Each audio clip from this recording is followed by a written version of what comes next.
Bonjour et bienvenue sur cette vidéo, je suis ravie de vous retrouver aujourd'hui. On va parler culpabilité. Alors pourquoi j'ai envie de parler de ce sujet aujourd'hui? Parce que sur un chemin d'éveil, sur un chemin d'évolution, sur un chemin de retour vers soi, on peut généralement comprendre les concepts au niveau mental, mais pas ne pas savoir les intégrer dans notre quotidien, dans la matière. Et du coup, ce gap entre les deux peut généralement susciter de la culpabilité et tout ce qui va tourner autour de la culpabilité, comme la peur de mal faire. Du coup, si je n'arrive pas à faire ça, ça veut dire que je pourrais pas aller là. Tout ça, en fait, c'est extrêmement, on va dire, mental, mais en même temps, c'est normal, j'ai envie de dire, sur le chemin, parce qu'il y a un cap où on se dit, ok, j'ai compris, et parce que j'ai compris, normalement, je devrais y arriver. Sauf qu'on n'est plus dans l'apprentissage scolaire qu'on a pu vivre justement à l'école, où on apprend nos leçons, on passe l'examen et on y arrive ou pas en fonction de si on a révisé. Donc là, on parle quand même de concepts spirituels, de la vie. La vie nous montre aussi sur nos chemins que c'est pas nous qui décidons en fait. Et quand bien même nous essayons de contrôler, elle nous montre que c'est pas possible. C'est pas possible de contrôler. Et plus on va essayer de contrôler, plus ça va être difficile.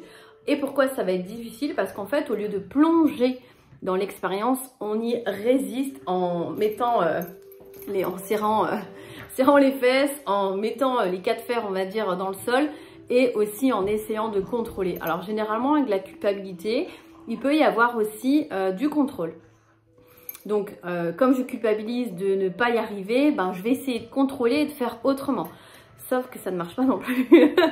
Ça ne marche pas non plus, et je le sais puisque j'ai essayé. Donc, je connais bien le Schmidt-Blick, et c'est pas non plus comme ça que ça fonctionne. En fait, ce qui est demandé, l'invitation, ce qui nous est demandé, c'est d'apprendre à surfer dans la vague. C'est pas de se dire, oh mon Dieu, la vague, elle arrive, je vais me la prendre en pleine figure. Donc, qu'est-ce que je peux faire? Est-ce que je peux faire demi-tour? Est-ce que je peux faire ceci? Est-ce que je peux faire cela? Donc là, il y a du contrôle pour essayer d'éviter ou pour essayer de limiter la casse. Alors qu'en fait, la vie, elle te dit, non, vas-y, plonge. Et c'est pas, je plonge dans l'eau et du coup, j'attends que ça se passe. Non, c'est je plonge dans l'eau, je suis le courant et je vois là où ça me mène. Et généralement, ça va mener sur d'autres rivages, d'autres prairies aussi. Si vous n'aimez pas l'idée de la mer et que vous voulez changer de prairie, là c'est un peu la même chose.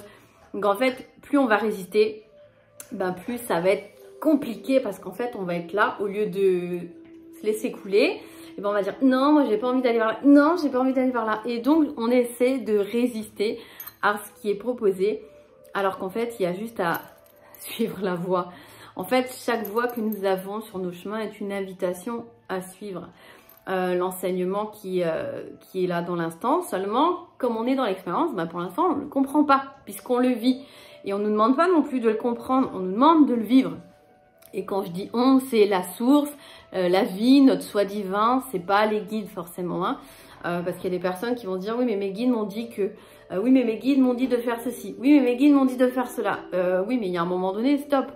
Est-ce que chacun et chacune n'est pas capable de prendre des décisions, de suivre le mouvement en fonction de soi? Et à l'intérieur, on a cette petite voix qui nous dit d'y aller ou de ne pas y aller. Donc vraiment, c'est l'invitation à aller à suivre le mouvement. Et suivre le mouvement, ça peut aussi dire ne pas aller quelque part ou ne pas rentrer dans une relation ou ne pas aller dans une situation. C'est pas forcément dire oui, amen à tout. C'est par contre, il y a une situation qui se présente à moi, je décide de la vivre au lieu d'essayer de la contrôler.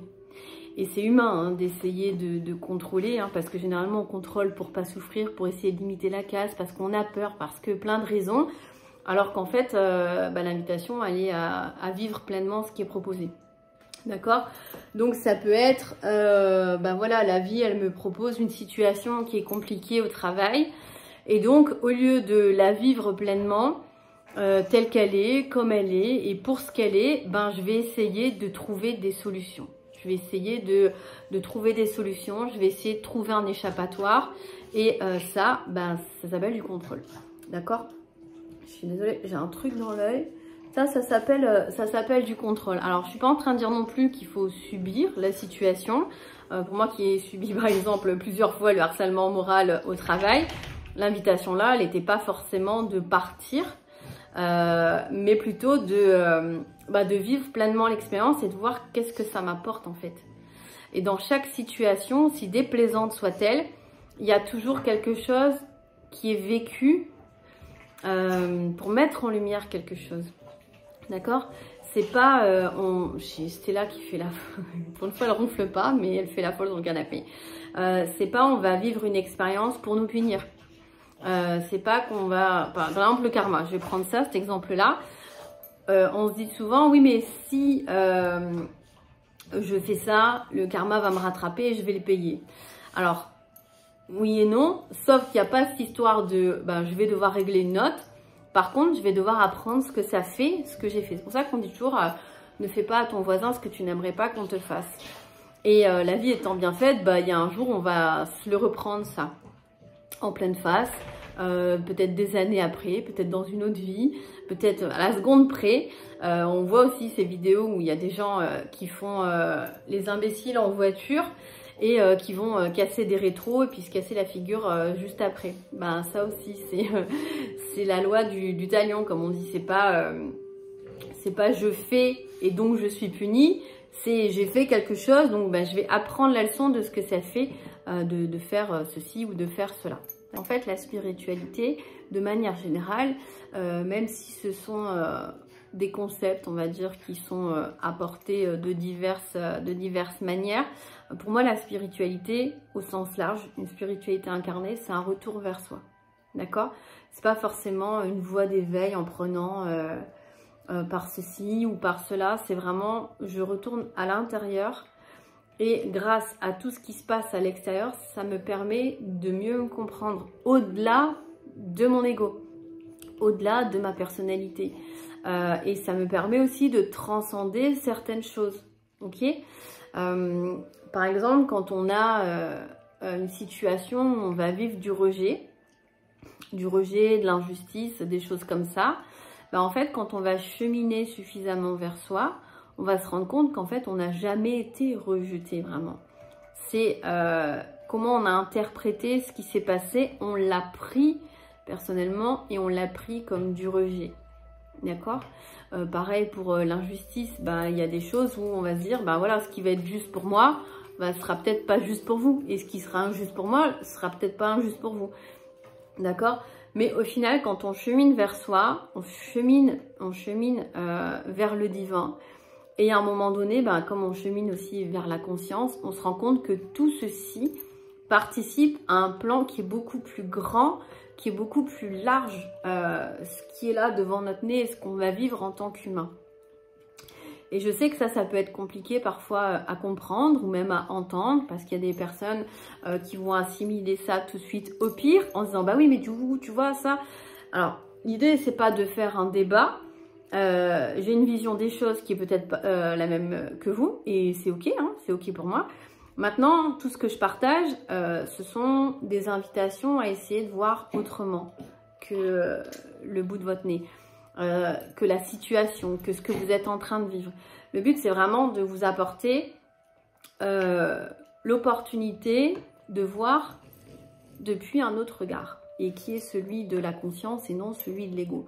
L'ego blessé est un très bon levier d'évolution selon moi, tout comme le mental, même s'ils sont souvent diabolisés dans le sens oui mais j'ai mon mental qui fait des siennes, j'arrive pas à me concentrer à cause de mon mental. Alors ça c'est facile, mais il y a un moment donné c'est aussi de reprendre la responsabilité et c'est ok.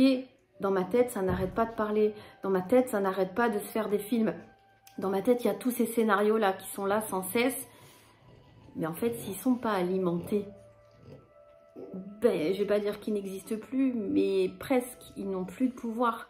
Parce qu'en fait, le mental et l'ego, en soi, ce n'est pas quelque chose qui existe, qui est tangible. Il n'y a pas un petit bonhomme dans votre tête, en vrai, qui est là à dire « Non mais tu te rends compte, mais tu te rends compte ?» Un peu comme dans les films là, où on a le petit ange et le petit diable sur l'épaule. En soi, c'est conceptuel. Donc l'ego, c'est quand même quelque chose de conceptuel. Le mental, c'est quand même quelque chose de conceptuel. Donc on ne peut pas donner la responsabilité à quelque chose à l'intérieur de nous, alors que ça provient de nous-mêmes. D'accord? Donc se décharger en disant, oui mais moi c'est mon mental, il fait des siennes. Ben oui, mais qu'est-ce que tu fais ou qu'est-ce que tu ne fais pas justement pour que, et encore c'est même pas dans l'idée que, qu'est-ce qui fait plutôt que ça prend autant d'ampleur chez toi? Et j'en reviens à la culpabilité du début. Il n'y a pas lieu de culpabiliser, de ne pas réussir à savoir faire quoi que ce soit, puisqu'on est là pour apprendre. Donc c'est vraiment aussi d'être indulgent avec soi, mais d'être aussi indulgent avec les autres. Comme j'expliquais hier, si les prisons étaient remplies de gens bienheureux, ça se saurait quand même. Alors je ne suis pas en train d'excuser tout ce qu'ils font, d'accord, comme les guerres et tout ça, je ne suis pas en train d'excuser tout ça, je ne suis pas en train de dire ouais c'est bien, c'est la conscience, donc du coup eh ben, on s'en fout et c'est pas grave. C'est pas du tout ça le discours. Le discours c'est essayer de dézoomer et d'arrêter de voir les choses en tant qu'humain, mais de les voir en tant que conscience incarnée dans un corps humain. Et tant qu'on n'arrive pas à avoir cette vision-là, c'est parce qu'on est collé au personnage qu'on incarne et donc à l'ego blessé. D'accord? Et l'ego, une fois qu'il est apaisé, il peut être là, mais il n'y a plus, comment dire, cette servitude intérieure où on a l'impression de subir, où on va voir les choses que sur un prisme. Non, au contraire, quand il va se passer quelque chose émotionnellement, ça va venir me chercher au début. Et on va se dire, ok, bah là, ça vient me chercher, mais j'ai bien compris que la situation qui est en train de se passer devant moi n'a rien à voir avec ce que je suis personnellement. Et quand on a ce truc de ça n'a rien à voir avec moi, le moi c'est l'ego, le soi c'est la conscience, c'est facile à retenir. Donc dès que vous avez un discours avec moi je, vous savez que c'est petit bonhomme ici imaginaire dans votre tête qui parle.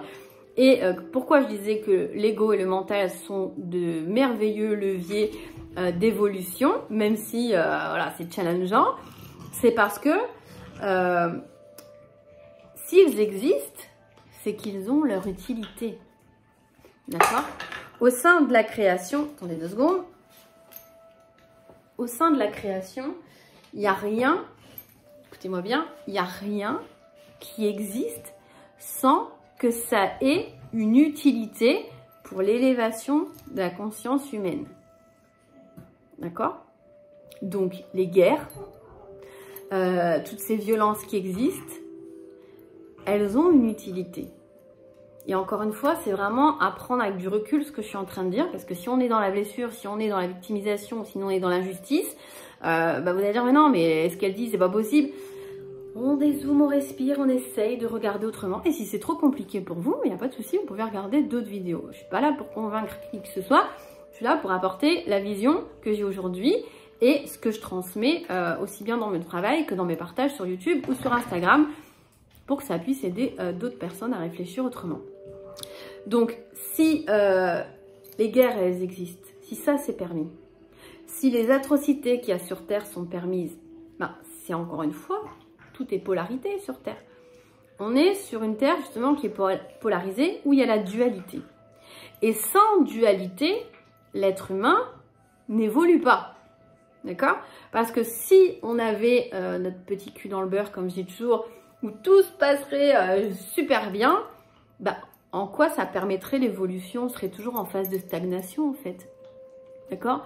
Et justement, si on vient s'incarner sur Terre, c'est pour vivre les choses, c'est pour vivre les émotions, c'est pour vivre des sentiments. Tout ce qui est ange et archange, eux, ça n'existe pas ça chez eux. Ils sont amour inconditionnel et universel. Nous, on vient justement, on est porteur de cet amour inconditionnel et on vient justement expérimenter sur Terre le tout et son contraire. C'est pour ça que des fois, vous pouvez avoir l'impression qu'il y a des paradoxes. C'est normal. C'est les deux côtés de la même pièce. Comme le Tao, c'est le yin et le yang. Donc c'est la dualité, bah, il y a le bien et il y a le mal, mais en soi le mal, est-ce que c'est vraiment le mal puisque c'est le divin qui l'a créé et ça fait partie de la même pièce qui est la conscience. D'accord? Et si vous commencez un petit peu à la fois à regarder de cette manière, bah oui, tout ce qui est vécu sur Terre, dans toutes les atrocités, bah, c'est triste et ça nous permet de développer quoi? de développer la compassion, de développer la conscience. Ok, je vais regarder au-dessus, enfin plus loin que le bout de mon nez. Et oui, dans certains pays, il se passe des choses horribles. Mais qu'est-ce que ça m'apporte? Si je suis dans la blessure, je vais être là, oui, mais c'est pas juste. Ok, d'accord. Une fois que ça s'est passé, comment je peux me servir de cette expérience-là pour moi dans mon évolution? Puisque si elle est vécue et si elle me touche, c'est qu'elle va m'apporter une lumière. Ça peut me permettre d'avoir de la gratitude pour tout ce que j'ai. Et peut-être que dans ma vie aujourd'hui, au lieu de chercher à vouloir toujours plus, ou à me dire que que ce que je vis, c'est pas assez, que je devrais vivre mieux, que je devrais ceci, que je devrais cela, l'ego encore une fois, peut-être que ça peut me ramener dans mon centre et me dire, en fait, la vie que j'ai, elle est douce. Et que les petits problèmes que j'ai, entre guillemets, c'est rien par rapport à ce que d'autres vivent. Et ça ne veut pas dire que c'est à minimise, mais on va dire que ça remet l'église au milieu du village, dans le sens où on arrête aussi de se plaindre. D'accord? Par exemple, moi, je vous parle de ça, l'eau. L'eau, pour moi, il y a un truc qui est complètement dissonant pour moi. On a des robinets où on a juste à faire ça et on a à boire. Mais le pire pour moi, c'est les toilettes. L'eau des toilettes, c'est de l'eau potable. C'est vraiment un truc qui, dans ma tête, ça veut pas. Ça veut pas. Chaque fois que je tire la chasse d'eau, j'ai mal au cœur. Parce que je me dis, il y en a dans d'autres pays qui n'ont pas à boire. D'accord? Pareil, quand je vois quelqu'un qui laisse le robinet ouvert pendant un certain temps et qui fait autre chose, ou les gens qui prennent des douches à rallonge, oui, ça vient me chercher. Ça vient me chercher parce que je sais que dans d'autres pays, il y en a qui ne peuvent pas se permettre ce luxe. Donc moi, quand je fais la vaisselle, ou quand je me lave, ou quand j'ouvre le robinet, tout ça, ça m'apprend à faire attention, à mettre de la conscience sur comment j'utilise l'eau. Vous voyez? Donc tout ce qui existe sert à quelque chose. Quand il y a une guerre, pareil, il ne s'agit pas de se dire il y a les méchants et il y a les gentils. Il y a ce qui est. Mais c'est sûr que c'est très triste ce qui se passe. Et moi, ça m'arrache le cœur à chaque fois. Mais quand je dézoome, quand je reste du point de vue de l'ego, oui, ça me fait mal, ça vient réactiver des trucs.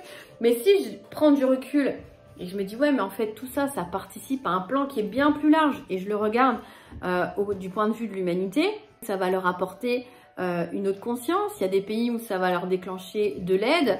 Vous avez jamais remarqué que, de manière générale, les gens, quand ils se croisent dans la rue, ne se parlent pas. D'accord? On peut expérimenter. Moi, il y a un truc aussi qui me rend dingue, c'est le fait d'être tout le temps sur son téléphone. Vous prenez les transports en commun, vous prenez le train, les gens ne se parlent pas. D'accord? Vous allez, la fois dernière, je suis allée à la banque, j'ai attendu, je sais pas moi, 5 minutes au guichet, je me dis il n'y a personne. Donc à un moment donné, j'avance vers les bureaux et je demande au banquier qui était là, je dis est-ce que c'est possible d'avoir quelqu'un au guichet, s'il vous plaît? Il était avec son téléphone, en fait, dans le bureau. Et il me dit, ah oui, attendez, je vais chercher ma collègue parce que moi, je suis en formation. T'es en formation sur ton portable. À écouter des vidéos, je sais plus si c'est TikTok ou Instagram ou ce genre de choses, quoi. Et je me dis, d'accord, ok, bon, c'est pas grave. Mais tout ça, pour vous dire que on n'est pas connectés les uns avec les autres. Vraiment. Alors qu'en soi, du point de vue de la conscience toujours, on est tous interconnectés. Et c'est pour ça que chacun rentre à un moment donné dans l'espace de l'autre, dans la vie de l'autre, pour un enseignement. Et ça peut être quelque chose de désagréable, comme une séparation, comme une dispute, comme un accident de voiture, tout ce que vous voulez, les scénarios, il y en a plein. Mais c'est parce qu'on est interconnectés. Et ce truc-là de on attire à soi ce qu'on vibre, ou l'autre est le miroir de ce que je suis, moi, c'est des trucs, ça m'énerve. Et oui, là, c'est l'ego, là, ça vient me chercher. J'ai aucun souci avec ça. Mais c'est juste que, en fait, il y a des nuances dans les concepts spirituels et de développement personnel. Il y a quand même beaucoup de nuances et qui ne sont pas toujours comprises. Donc, par exemple, avec ce truc de j'attire à moi ce que je vibre. Alors, ouais. Mais du coup, j'attire à moi, l'ego, j'attire à moi ce que je vibre. Donc, ça veut dire quoi? Ça veut dire que si j'attire la haine, ça veut dire que il y a de la haine en moi. Si j'attire de la colère, ça veut dire quoi? Il y a de la colère en moi. C'est des choses qui sont pour moi très réducteurs. Alors que quand je l'expérimente, je regarde et j'observe ce qui arrive, on va dire, dans les situations que je peux rencontrer. Et c'est pas toujours collé sur ce qui est vécu. Par exemple, une situation comme hier où voilà, je suis tombée sur une dame qui m'a hurlé dessus pour une place de parking. Et c'est pas venu chercher en moi qu'il y a de la colère. C'est juste venu chercher en moi l'enseignement de est-ce que je vais laisser le dragon de feu là, donc l'ego, péter un plomb et lui parler comme elle me parle. Ben non, parce que oui, c'était pas juste la manière dont elle me parlait comme si j'avais 3 ans et demi, en plus je supporte pas ça. Et je pars du principe qu'il n'y a pas besoin de crier. Surtout que j'ai dit ok, il n'y a pas de souci, je bouge ma voiture, je pensais pas que je pouvais pas me garer là. Donc en plus j'étais de bonne foi. Mais c'est pas parce que elle s'est énervée dans la situation que ça veut dire qu'il y avait de la colère qui était là chez moi, qui n'était pas exprimée. Au contraire, moi j'ai vu ça comme un bel enseignement de d'accord, je sens là que ça vient activer quelque chose chez moi, mais je choisis de ne pas me laisser emporter par ce qu'il a là à l'intérieur. Et c'est pas du contrôle, c'est juste de se dire ok, est-ce que ça vaut le coup? Elle va me crier dessus, je vais lui crier dessus, il va se passer quoi? Après on va en venir aux mains. Et après la finalité c'est quoi? On se serre dans les bras, on se dit oh super merci. On n'en est pas là.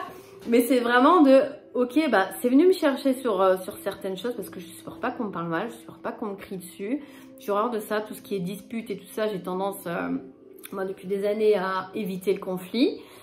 Et là justement c'était de rentrer dans l'expérience, donc c'était pas non plus de fuir et c'était pas non plus de m'énerver sur elle, parce qu'avant j'aurais pu péter un câble aussi fort, mais c'était vraiment de ok, je reste dans mon centre. Et ça a été difficile hein, pour moi sur le moment. Je reste dans mon centre et je me laisse pas justement emporter par ce petit diable qui est sur l'épaule qui dit vas-y rentre-lui dedans. Non, justement j'ai appris. Et même si c'est venu me chercher, même s'il y avait une petite montée d'adrénaline à l'intérieur de moi, parce que ça a activé quand même le mode de survie, qu'à ce moment on te crie dessus, et je suis quand même restée dans mon centre. Et je suis pas rentrée dans l'énervement. Je lui ai dit par contre, vous baissez d'un ton avec moi, vous me parlez pas comme ça. Et quand j'ai vu qu'elle a commencé à s'exciter encore une fois plus fort, je lui ai dit oh, on va arrêter la discussion là, moi je bouge la voiture et on n'en parle plus, c'est tout. Et elle continuait de crier. Donc il y a un monsieur qui est le travail qui est sorti, qui m'a demandé ce qui se passait, je lui ai expliqué. Et je lui dis, il n'y a pas de souci, je bouge ma voiture, mais par contre, il n'y a pas besoin que ça prenne des ampleurs. Vous vous rendez compte les ampleurs que ça prend pour une voiture qui n'est pas garée au bon endroit, où il y a des gens qui vont mourir parce qu'on leur a demandé une clope et il y a quelqu'un qui aura dit non, ou tu as du feu, non, ou tu me parles, il y a des filles qui se font violer parce qu'on leur dit non. Vous voyez les ampleurs que ça peut prendre des fois quand c'est l'ego blessé là qui prend le dessus et qui vient chercher quelque chose pour se satisfaire. Et en fait c'est ça, c'est chaque expérience que je vis maintenant. Alors il y a des fois je me laisse complètement emporter, je m'énerve, mais j'arrive après à revenir dedans et me dire en fait ça valait pas la peine et je vais rigoler un bon coup tellement je vais trouver ça ridicule. Comme je l'avais dit hein, dans la vidéo que j'avais faite, l'ego à l'origine de notre enfermement mental. Moi j'ai appris à débrancher. Avec le temps, j'ai appris à débrancher parce qu'avant, je pouvais partir au quart de tour. Si tu me fais mal, je te fais mal. Mais ça sert à quoi en fait ce truc-là? Ça sert à rien. Et comme j'ai appris au fur et à mesure à revenir dedans, à m'apaiser, à apporter de la sécurité, forcément comme j'ai habitué mon corps à être en mode survie tout le temps, là maintenant je lui apporte de la sécurité. Donc dans ce genre d'expérience, quand mon mode survie s'active et qu'il y a le réactionnel de l'ego pour me protéger, c'est de choisir de ne pas y répondre, puisque ça, c'est un schéma que je n'ai plus envie d'alimenter, en fait. Donc là, j'ai réussi à rester dans mon centre. Pareil, comme j'avais expliqué, quand j'avais déménagé, les déménageurs m'ont demandé de régler la facture, c'était en liquide, j'avais pas la facture. Je me suis dit, qu'est-ce que je choisis de nourrir, là? Est-ce que je choisis de nourrir l'amour ou est-ce que je choisis de nourrir la peur? Est-ce que je choisis la confiance que tout va bien se passer ou je suis encore sur mes gardes en me disant, non, on va encore me la faire à l'envers? Non, j'ai choisi l'amour. Et j'ai choisi de faire confiance et ça s'est bien passé. Donc quand les expériences elles arrivent à nous, en fait le libre arbitre, c'est pas qu'est-ce que je fais. C'est pas qu'est-ce que je fais. Et en fait on nous a tellement habitués à faire tout le temps, à avoir un rendement, à faire toujours plus, à apprendre à faire pour être quelqu'un, qu'on ne sait pas être. Et on est obligé d'apprendre. Donc c'est pour ça que ça ne sert à rien de culpabiliser Mais par contre, c'est intéressant de savoir si à un moment donné sur votre chemin, il y a de la culpabilité. Bah, concrètement, qu'est-ce qui fait que je culpabilise? Qu'est-ce qui fait que je culpabilise? Pas parce que j'arrive pas à faire quelque chose. Ouais, mais est-ce que je peux pas être suffisamment dans l'amour pour moi-même pour me dire que je suis en plein apprentissage? Et que ça va à l'encontre de tout ce que j'ai fait d'habitude. Donc comme c'est un nouvel apprentissage, bah, c'est normal en fait que je ne sache pas faire tout de suite. Mais je suis en train d'apprendre. Et la vie me permet d'apprendre par rapport à toutes les situations que je rencontre. Et c'est en ça que c'est beau. Et ça ne veut pas dire que c'est facile. Hein. Ça ne veut pas dire que c'est facile, c'est pas ça du tout. Hein. Et quand il y a des situations qui me sont proposées à moi aussi, ouais, des fois je pêche, voilà, ça me gonfle. Mais une fois que c'est sorti, et ben ok, je rentre dans l'expérience et je vois où ça me mène. Donc c'est vraiment ça, c'est se libérer de la culpabilité pour pouvoir traverser ce qui nous est proposé en fait. Parce que plus on va culpabiliser, moi les personnes que j'ai en accompagnement, je leur dis tout le temps, quand on culpabilise, c'est comme si on prend un martinet et qu'on se tape. Et qu'on se tape soi-même en disant ouais, je suis nulle, ouais, j'y arrive pas, et j'y arriverai jamais, et je comprends pas, et patati, et patata. Mais est-ce qu'on dirait ça à un enfant qui est en train d'apprendre à marcher? Ben non. L'enfant, quand il marche et qu'il se casse la figure, ben, il se relève. Il se pose pas la question hein, de se dire je culpabilise ou pas de pas savoir marcher tout de suite. Il se lève et il avance. Et parce qu'il avance, ben nous on est là comme ça, allez vas-y, vas-y, vas-y, avec une voix super aiguë là, des sourires où ça donne envie d'avancer. Ben, imaginez-vous ça un petit peu quand vous êtes sur votre chemin et que vous n'arrivez pas à faire les choses tout de suite ou que vous voyez que vous retombez encore dans les mêmes schémas, bah c'est ne pas culpabiliser, ne pas vous faire du mal davantage et vous dire bah ok, je ferai mieux la prochaine fois. Je ferai mieux la prochaine fois. Il n'y a personne dans ce monde qui est parfait parce que sinon on ne serait pas là. Donc déjà ça, on ne serait pas là en train de vivre l'incarnation et en essayant voilà, d'épurer tant bien que mal tous nos schémas, toutes nos croyances, tout ça, d'épurer l'ego en fait. Et comme je disais tout à l'heure, l'ego c'est un très bon levier d'évolution, tout comme le mental, parce qu'une fois que ces deux-là sont comme ça et sont apaisés, bah, il n'y a plus qu'à avancer en fait. Et même s'il y a des difficultés de la vie, même s'il y a des peurs, même s'il y a des fois un manque de courage, bah, ça dure pas. Ça dure pas. Un mental désordonné et un ego blessé, le danger entre guillemets, c'est l'enfermement mental. Et la rumination, et je suis pas bien, et je comprends pas pourquoi, et je résiste, et je contrôle, et je culpabilise, et je me déteste, et je déteste le monde. Est-ce que ça, c'est l'amour? Directement, non. Par contre, c'est l'amour en arrière-plan. Et c'est ça que j'essaye de partager avec vous et de faire comprendre.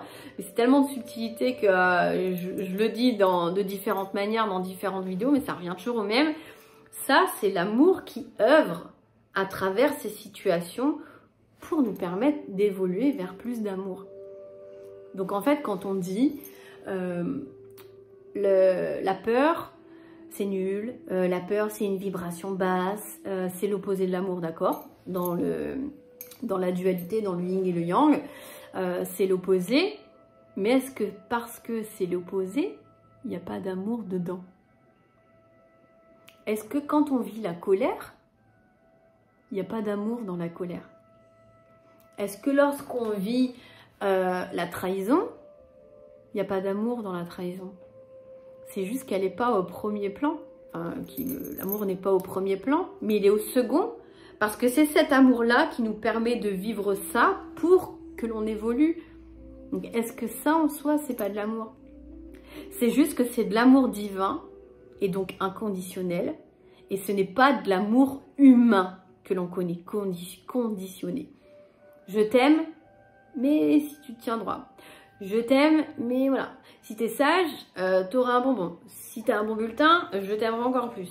Si t'as ceci, t'as ça. En fait, on a appris à ce que l'amour, c'est que les paillettes et les petits papillons.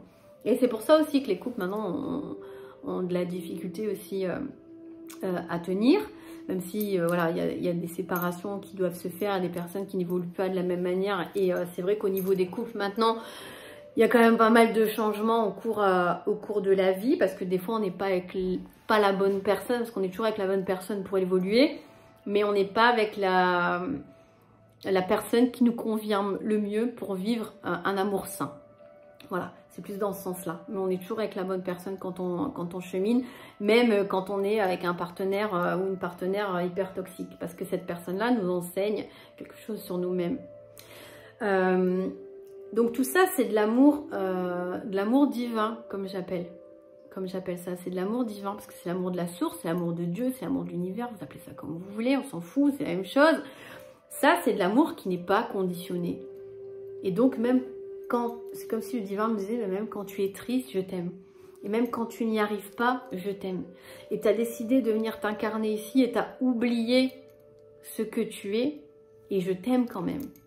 Et justement par amour, et pour que tu puisses revenir dedans à ce que tu es, c'est-à-dire la conscience, et pas qui tu es, le personnage humain, donc là ici Cassandre, eh ben, je vais te permettre d'évoluer à travers les situations que tu vas rencontrer. Et peut-être que tu croiras que je ne t'aime pas, parce qu'il y a plein de personnes qui pensent qu'ils ne sont pas aimés de la source, qu'ils ne méritent pas ou qu'ils n'ont pas le droit. Ça encore, c'est des croyances. Alors que justement, quand ça c'est vécu du point de vue de la conscience et qu'on le regarde comme ça, bah en fait, merci. Même si c'est dur, merci. Parce que tu me permets de revenir à moi-même et de revenir à plus d'amour. En fait, il y a tout un déconditionnement aussi à faire sur ce que c'est l'amour sur Terre. Parce que je peux vous dire que c'est pas du tout ce qu'on croit. C'est pas du tout ce qu'on croit. L'amour divin, l'amour vraiment de la conscience, il est pur, il englobe tout en fait. Et il englobe le bien, il englobe ce que nous on appelle le mal. Parce que ça n'existe pas en fait. C'est que des concepts qui sont là pour que nous on puisse évoluer sur Terre. Donc voilà, je vais m'arrêter là pour aujourd'hui parce que sinon je vais faire une vidéo qui va être très longue. Et je reviendrai sur tout ce que j'ai dit de manière séparée dans des vidéos pour voilà, approfondir. Mais voilà, j'avais envie de parler de ça parce qu'il y a pas mal de personnes que j'ai en accompagnement qui culpabilisent de ne pas y arriver ou qui se mettent une pression ou qui se disent qu'elles sont nulles ou qu'elles valent rien ou que Dieu ne les aime pas ou qui ne s'aiment pas parce qu'elles ne savent pas non plus ce que c'est l'amour. Il y a une jeune fille là cette semaine par exemple, elle m'a dit bah là Cassandre, j'aimerais aller vers davantage d'amour pour moi. Ok, et quand je lui dis mais c'est quoi du coup pour toi s'aimer? Elle m'a dit ben s'aimer c'est ne plus avoir peur et ne pas douter de moi. Et je lui ai dit bah en fait ça c'est pas de l'amour. L'amour c'est se choisir. Donc je lui ai dit à chaque fois, peu importe ce que tu vis, si tu veux savoir si tu es en train de te donner de l'amour et de te choisir et t'aimer, ben tout va dépendre de est-ce que je me choisis dans cette situation. Là j'ai envie de dire non. Mais est-ce que j'arrive à dire non? J'ai dit oui. Par exemple. Parce que l'amour de soi, ça ne veut pas dire ne plus avoir peur. Ça ne veut pas dire ne plus douter. Parce que si ça voudrait dire ne pas avoir peur, comment on apprendrait c'est quoi le courage? Si ça veut dire ne pas douter, comment on apprendrait ce que c'est le discernement? Et comment on apprendrait ce que c'est la foi? Et en fait, c'est en ça que tout ce qui arrive sur Terre, c'est de l'amour, mais c'est pas de l'amour humain, c'est de l'amour divin. Donc tous ces trucs, il faut sortir de la matrice et machin, voilà. J'y reviendrai aussi plus tard, mais pour moi c'est un non-sens. Ça veut pas dire qu'il faut alimenter tout ça non plus, mais il y a un juste milieu à trouver. Et encore une fois, on est venu vivre les choses dans la matière, c'est de les vivre en étant présent et en étant incarné. C'est pas en disant ah ben moi je choisis le camp des gentils, ben moi je choisis le camp des méchants. Non, il n'y a pas de camp à choisir. Et à un moment donné, il faut qu'on arrête toute cette dualité entre nous et qu'on revienne vers de la complémentarité. Et c'est parce qu'il y a encore de la dualité dans ce monde qu'il y a le camp des gentils, le camp des méchants, le camp des beaux, le camp des moches, le camp des gentils, le camp des méchants, j'ai déjà dit. Enfin voilà, il y a toutes ces histoires de polarité.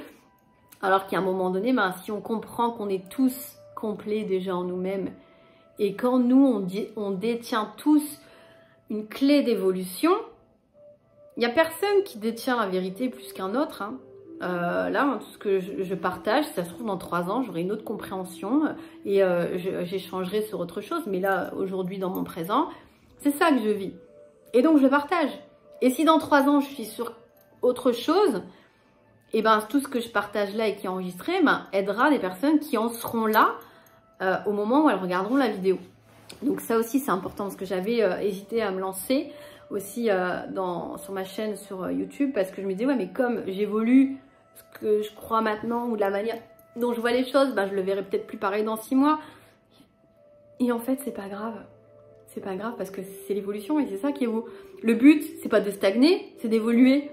Donc en fait, si je me dis, bah non, mais de toute façon, je vais raconter toujours la même chose et puis j'évolue pas, bah non, il y a des subtilités qui vont venir s'apporter parce que bien sûr, je vais vivre des choses et je pourrais vous les partager et c'est ça qui est beau. C'est toute cette complémentarité que nous avons et nous détenons tous des clés. Donc c'est pas la peine d'idolâtrer un tel ou une telle en disant oui, mais elle ou elle a la vérité absolue sur ce que je suis ou sur ce que je crois savoir de moi. Ben non, l'autre peut être un levier d'évolution. Mais personne ne détient la vérité sur qui que ce soit. Hein. Déjà, on ne se connaît pas soi-même. On se découvre tout au long de notre vie. Donc voilà.